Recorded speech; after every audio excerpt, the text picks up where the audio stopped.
तौर पे कि 2018 में सरकार, हरियाणा सरकार उसी किले को अप्रूव कर रही है और ये जनाब जो है 2024 में किसी परमजीत सिंह के नाम जो है नोटिस निकाल रहे। कोई ड्यूटी मजिस्ट्रेट नियुक्त किया गया, अगर वहां झगड़ा ड्यूटी मजिस्ट्रेट नियुक्त नहीं किया गया तो अगर वहां झगड़ा होता था तो डीटीपी साहब खुद जिम्मेवार होते, और ना ही आधिकारिक रूप से कोई पत्र जारी किया गया। नमस्कार दोस्तों, आज हमारे साथ है अनिल कुमार जी, पूर्व सहायक शिक्षा अधिकारी खेल, जिला सिरसा। दोस्तों, इनकी अपनी एक कहानी है। सारी उम्र इन्होंने सरकारी डिपार्टमेंट में पब्लिक की सेवा की, लेकिन आज एक डिपार्टमेंट के ये खुद मरे हैं। उस डिपार्टमेंट्स की जो इनकी तकलीफें हैं ये अपने जवानी बयां करेंगे और आप इसको महसूस करना कि सरकारी डिपार्टमेंट किस प्रकार लोगों को परेशान करते हैं। सीएम विंडो लगाओ तो कोई जवाब नहीं दे रहे, आरटीआई लगाओ तो कोई जवाब नहीं दे रहे, पुलिस में जाओ तो कोई जवाब नहीं मिल रहा। आखिर एक आम आदमी जाए तो कहां जाए। इन जैसे शिक्षित व्यक्ति की ये हालत है तो एक साधारण आदमी की सुनवाई कहाँ होती होगी। तो अनिल कुमार जी, मैं आपसे पूछना चाहूंगा, आपके साथ क्या बीती है जो आप इतना परेशान हैं। नमस्कार सभी को। मैं तो लगातार शिक्षा विभाग में 40 वर्ष मैंने सेवा की है जी। मुझे सारे चेक एंड बैलेंस का पता है जी। लेकिन फिर भी कुछ अधिकारी जो जिला लेवल के पदों पर बैठे जी, उन्होंने अपने कार्य क्षेत्र को भ्रष्टाचार का अड्डा बना रखा है। मतलब जुम्मेवार पद पर होने के बावजूद, जुम्मेवार पद पर होने के बावजूद वो अपने इर्द गिर्द ना देख करके सिर्फ ऐसा शिकार ढूंढते हैं जहां उनको किसी न किसी प्रकार से कुछ आर्थिक लाभ हो सके। मैं आपको बताना चाहूंगा जी बताइए, कि मैंने एक प्लाट जो है कंगनपुर रोड पे लिया और रिटायर होने के बाद किस गांव का था वो? कंगनपुर गांव, खैरपुर का जी, खैरपुर का, सॉरी खैरपुर का, रकबा खैरपुर, कंगनपुर रोड, कंगनपुर रोड का प्लाट था। और मैंने रिटायरमेंट के बाद ये सोचा कि जो सरकार ने मुझे कुछ पैसा दिया है उससे मैं इधर उधर ना घूम करके अपना कार्य कर लूं। ठीक तो है। वहां मैंने अपना एक प्लाट की चारदीवारी करने की कोशिश करी। रिटायरमेंट के बाद एक इज्जत से बैठने का ठिकाना मिल जाए, बस यही कोशिश, यही मकसद था। और ये जान करके कि सारा कागज देख करके, सारे जांच करके जब मैंने वो प्लाट लिया और जब मैंने नींव भरनी शुरू की तो डीटीपी कार्यालय से एक व्यक्ति आया कि आप यहाँ क्या कर रहे हैं। तो मैंने उनको बता दिया कि मैं यहाँ जो है अपने प्लाट, वो कौन थे? फील्ड अफसर, उन्होंने नाम नहीं बताया, फील्ड अफसर बताया। मैं डीटीपी ऑफिस से फील्ड ऑफिसर हूँ और मेरा ये काम है कि मैं देखता हूँ। तो मैंने जब वो नींव भरने के बारे में उनको बता दिया नहीं भर रहा हूँ, तो वो कहने लगे जी ये इलीगल है, ये अनऑथराइज एरिया है, आप यहाँ नींव नहीं भर सकते। तो मैंने उनको बताया कि मैंने सारे कागज देख करके, मैं पढ़ा लिखा व्यक्ति हूँ, सारे कागज देख करके प्लॉट लिया है। तो उन्होंने कुछ दिन के बाद कोई संज्ञान नहीं लिया और मुझे बुला लिया ऑफिस में। जब मैं ऑफिस में गया तो उन्होंने कहा कि कुछ ले दे करके बात बढ़ेगी, ऐसे आप इसको नहीं बढ़ा सकते।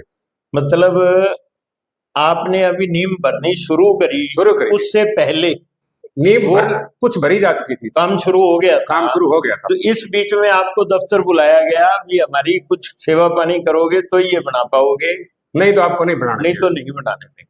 उसके बाद जब मैं दफ्तर में मिलने के बाद मैंने मना कर दिया तो उन्होंने जो है एक दिन 8 तारीख पहला महीना जनवरी का आए और वहां जो जेसीबी लेकर के शाम को 4 बजे से, मैं मौजूद नहीं था, और उसको सारी नींव को उखाड़ दिया। तो जब आप इस बीच में आपको कोई नोटिस, इसके प्लाट के बारे में नोटिस दिया ही नहीं जा सकता, बनता ही नहीं। और 2024 में उन्होंने फिर जब मैंने उनसे पूछा तो उन्होंने कहा कि हमने 2024 में कोई परमजीत सिंह को नोटिस दिया था। तो मैंने बताया कि वो तो मालिक ही नहीं है, इसके बाद तो 3 बार इस जमीन का मालिक बदल चुका है। तो जैसे आप खुद कानून के समझदार हैं, 2024 के नोटिस की क्या वैल्यू है? वैल्यू नहीं सर, मैं आपको एक और विशेष बात बताना चाहूंगा कि उसके बाद मैंने जो है वहां से तहसीलदार कार्यालय से जो अप्रूव्ड कॉलोनी की लिस्ट निकलवाई, तो उसमें किला मरबा नंबर 106 और किला नंबर 9 हरियाणा सरकार द्वारा अप्रूव है। और बड़ी हैरानी की बात मैं आपको बताना चाहूंगा एक विशेष तौर पे कि 2018 में सरकार, हरियाणा सरकार उसी किले को अप्रूव कर रही है, और ये जनाब जो है 2024 में किसी परमजीत सिंह के नाम जो है नोटिस निकाल रहे हैं। मतलब सरकार को सुपरसीड कर रहे हैं। सरकार का एक डिपार्टमेंट अप्रूव कर रहा है और दूसरा उसमें लाठी दे रहा है, सुपरसीड कर रहा है। ठीक है, भी सरकार को सुपरसीड कर रहा है। अगर अनऑथराइज है तो सरकार को उसको ऑथराइज कर दिया, उसके बाद तो तोड़ने का कोई चित्त नहीं पड़ता, लेकिन फिर भी इन्होंने जो है उसको मतलब जेसीबी ला करके तोड़ दिया। और जब मैंने आरटीआई मांगी, आरटीआई में बड़ा हैरानी बड़ा जवाब आया क्या कि ये साहब जो है इतने दरिया दिल है कि अपनी जेब से पैसा डीटीपी साहब की तरफ से आया कि जब हमें पता लगता है कि कहीं अनऑथराइज जो कंस्ट्रक्शन हो रही है तो हम जब भी नोटिस देते हैं और जब हमें समय लगता है उसके बाद जो है हम उसको डिमोलिश कर देते हैं या तोड़ देते हैं। और सबसे बड़ी बात यह है कि डीटीपी साहब के द्वारा ना तो कोई टीम बनाई गई लिखित में, ना किसी जेसीबी को आदेश दिया गया कि जेसीबी हायर कर ले, ना कोई ड्यूटी मजिस्ट्रेट नियुक्त किया गया। अगर वहां झगड़ा ड्यूटी मजिस्ट्रेट नियुक्त नहीं किया गया तो अगर वहां झगड़ा हो जाता तो डीटीपी साहब खुद जिम्मेवार होते। और ना ही आधिकारिक रूप से कोई पत्र जारी किया गया कि ये एरिया जो है इलीगल है। केवल एक अखबार में छपने के माध्यम के कारण ही डीटीपी साहब के पास उस जगह का कोई नक्शा नहीं है। और जब मैंने डीटीपी साहब से ये पूछा कि ये नक्शा आपको कहां से उपलब्ध हुआ, तो उन्होंने बड़े शौक से बताया कि ये एक अखबार में छपा था, उसी आधार पे हमने कार्रवाई कर दी, और कोई आधार नहीं उनके पास। तो ना उन्होंने कोई नोटिस दिया है, ना उन्होंने जो ताजा मालिक है उसको कोई नोटिस दिया है, ना कोई टीम गठित की है, ना ड्यूटी मजिस्ट्रेट लगाया है। सिर्फ अपनी जेब से पैसे दे करके और जेसीबी भेज करके उस नींव को तोड़वाया है। एक चीज और बताओ, जैसे आप कह रहे हो कि एक अखबारी माध्यम है, तो अखबार तो मेरा भी छपता है। मैं कल मेरे अखबार में ये छाप दूं कि पूर्व एमपी सुनीता दुग्गल की कोठी अवैध है, तो क्या वो उसको भी तोड़ देंगे? नहीं, मैं इसके बारे में भी जब उनसे बात हाँ, एक बात है, जब अखबारी माध्यम है सब कुछ, तो फिर अखबार में तो मैं कल ये छाप देता हूँ। मैंने जब उनसे ये बात की कि चैरिटी बिगिंस फ्रॉम होम, आप बढ़िया काम करना चाहते हैं तो पहले अपने घर से करिए। हाँ, कि हुड्डा के अंदर इतनी क्रोचमेंट है, 20-20 फुट की क्रोचमेंट है। हाँ, आप जब अपने ऑफिस में जाने से पहले हुड्डा में घुसते हो तो पहले वहां से शुरू करिए। हाँ। अब लेकिन वो उनको दिखाई नहीं दे रही है। सिर्फ जो बाहर कोई व्यक्ति, कोई सामान्य आदमी काम करना चाहता है और अथॉराइज जगह पर काम करना चाहता है, वो अगर इनको पैसे ना दे तो वो बात करती है। ये तो उनका कार्य क्षेत्र भी नहीं है, ये तो नगर पालिका के अंडर है। बिल्कुल, ये का एरिया तो इसके बाद शुरू होता है। बिल्कुल, मैंने जब इससे पहले एक बार डीटीपी साहब से बात करी थी, वो लगभग 2 वर्ष पुरानी बात है।